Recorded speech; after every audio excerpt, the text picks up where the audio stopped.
kedua saya dapat video dari Habib Taufik, Ketua Asgaf, Ketua Rabita Alawiyah. Beliau menyampaikan bahwa menjadi zuriat ini mendapat warisan. Satu yaitu warisan asrar. Nomor dua mendapat warisan karomah. Tiga mendapat warisan ibadah. Dan ada keempat yang warisan yang pasti dapat adalah warisan cobaan, godaan. Nah ini jawabannya. Berarti memang kita diciptakan untuk digoda dan dicoba, bukan untuk senang-senang. Ibaratnya menjadi ulama, menjadi habaib, menjadi kiai, itu dokter yang melayani orang yang sakit. Jadi kalau ada habib atau ada ulama yang minta dilayani, berarti ulamanya itu sakit atau habibnya sakit. Jadi perlu dokter juga. Alhamdulillah ini hari kita bisa kumpul di sini. Sedikit saya mau cerita pengalaman. Saya sempat jadi wartawan perang selama 20 tahun dan saya sudah pergi ke 82 negara. Dan saya sempat merayakan Idul Fitri di beberapa negara. Biasanya setiap bulan pas hari Idul Fitri itu kita sembahyang. Pulang dari sembahyang Id paling salaman minal aidin wal faizin, minal aidin wal faizin, Id Mubarak, itu selesai masing-masing pulang ke rumah. Hanya di Indonesia yang ada ditambah mohon maaf lahir batin. Di mana-mana perayaan di Indonesia ada mohon maaf lahir batin. Karena Indonesia memiliki satu ciri khas. Indonesia adalah bangsa yang sudah bertuhan dari zaman awal. Indonesia adalah manusia-manusia yang berbudaya dan berakhlak.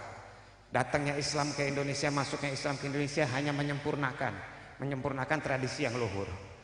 Nah selama saya di Petanesia ini saya mempelajari bahwa hampir setiap kerajaan yang ada di Nusantara ini, kalau nggak mantunya, rajanya sendiri dan adik rajanya, keluarga rajanya ada hubungannya sama zuriat. Dan kalau saya pikir lagi, kok bisa segini banyaknya zuriat yang ada di Nusantara ini, untuk apa? Apa sekedar buat dekor, pajangan, atau untuk ada-adaan? Karena yang saya yakini dengan ilmu yang sangat minim, bahwa Allah tidak pernah menciptakan sesuatu yang sia-sia. Di hari Karbala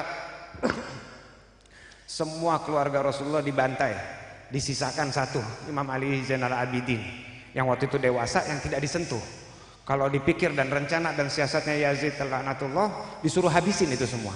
Tapi hari itu mereka ditutup rasa keberaniannya, kesadisannya oleh Allah karena tidak bisa menyentuh Sayyidina Ali Zainal Abidin. Kenapa? Karena Allah sudah mempunyai rencana. Dari situ akan turun banyak turunan yang akan selalu menjadi cahaya buat alam semesta ini untuk meneruskan misinya. Nah saya coba ulang lagi, saya coba buka lagi ceritanya.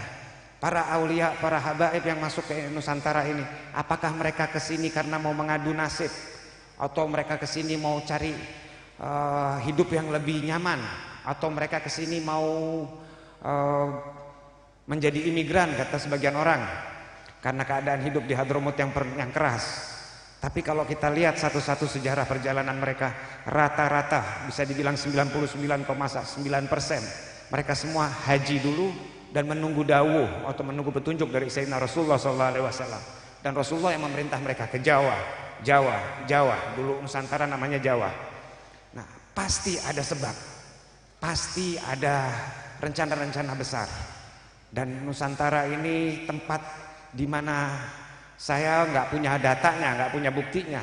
Cuma saya meyakini hampir 50% zuriat rakyat terutama di Pulau Jawa dan sekitarnya ini. Saking banyaknya zuriat Rasul yang ada di Nusantara. Untuk apa? Karena Nusantara ini dicintain oleh Allah, dicintain oleh Rasulullah, dan dicintain oleh zuriat Rasulullah sebagaimana mereka mencinta. Dan ini juga ada satu yang hanya ada di Indonesia, yaitu halal bihalal. Sampai bahasanya halal bihalal itu tidak ada di dunia manapun. Ini tradisi-tradisi unik yang luar biasa yang mempersatukan silaturahmi. Jadi kita insya Allah acara seperti ini hari kita mengingat leluhur kita, mengingat orang tua-tua kita, mengingat guru kita, bagaimana mereka memperjuangkan warisan nubuah, yaitu rahmatan lil alamin.